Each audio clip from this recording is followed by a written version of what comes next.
આપ સર્વોને હેતપૂર્વક જય શ્રી સ્વામિનારાયણ। આજની સત્સંગ કથા વાર્તા નિજ મંદિર સાવરકુંડલા। જય શ્રી સ્વામિનારાયણ।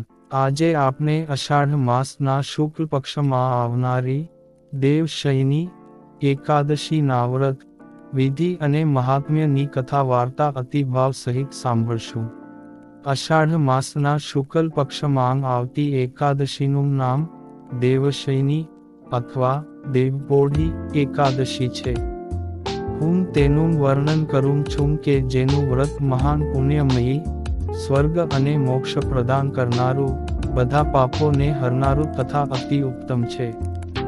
અષાઢ માસના શુક્લ પક્ષમાં દેવપોઢી એકાદશીના દિવસે જેમણે કમળના પુષ્પથી શ્રી વિષ્ણુનું પૂજન તથા એકાદશીનું ઉત્તમ વ્રત કર્યું છે, એમણે ત્રણેય લોકો અને ત્રણેય સનાતન દેવતાઓનું પૂજન કર્યા સમાન છે।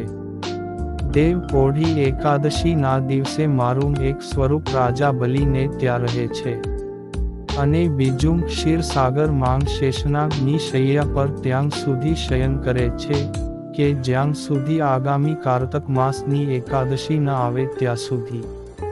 આથી અષાઢ શુક્લા એકાદશીથી માંડીને કારતક શુક્લા એકાદશી સુધીનો સમય ચાતુર્માસ કહેવાય છે ને તેમાં મનુષ્ય વિશેષ રૂપે ધર્મનું આચરણ કરવું જોઈએ।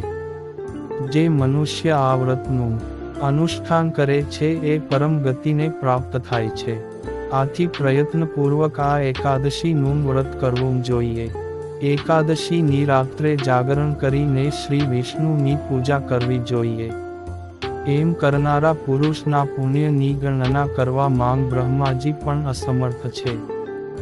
જે લોકો વિધિપૂર્વક આ વ્રત કરે છે એ જાતિનો ચંડાળ હોય તો પણ સંસારમાં સદાય મારું પ્રિય કરનારો છે। જે મનુષ્ય દીપદાન, ખાખરાના પાન પર ભોજન તથા વ્રત કરતાં ચોમાસું વ્યતીત કરે છે તેઓ મારા પ્રિય છે। એ માસ માંગ ભગવાન વિષ્ણુ યોગ નિદ્રા માંગ શયન કરે છે। આથી મનુષ્ય ભૂમિ પર શયન કરવું જોઈએ। શ્રાવણ માસ માંગ શાક અને દૂધ, ભાદરવા માસ માંગ દહીં, આસો માસમાં શેરડી અને કારતક માંગ દાળનો ત્યાગ કરી દેવો જોઈએ। અને એ ચાતુર્માસ માંગ જે બ્રહ્મચર્યનું પાલન કરે છે એ પરમગતિને પ્રાપ્ત થાય છે।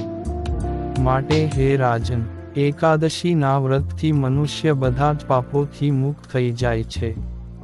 આથી સદા એનું વ્રત કરવું જોઈએ। દેવપોઢી અને કાર્તિક શુક્લા દેવ ઉઠીની વચ્ચે જે કૃષ્ણ પક્ષની એકાદશી હોય છે, ગૃહસ્થ માટે એ જ વ્રત રાખવા માટે યોગ્ય છે। બીજા મહિનાઓની કૃષ્ણ પક્ષની એકાદશી ગૃહસ્થી માટે વ્રત રાખવા યોગ્ય નથી હોતી, પરંતુ શાસ્ત્રો અને મોટા પુરુષોના મતે તમામ એકાદશી કે જે શુક્લ પક્ષની હોય કે કૃષ્ણ પક્ષની એમ બધી એકાદશી સર્વોત્તમ ફળને આપનારી છે। માટે સૂર્યજનો એ વર્ષ દરમિયાન આવતી તમામ એકાદશીનું વ્રત આદર સહિત કરવું જોઈએ। જય શ્રી સ્વામિનારાયણ।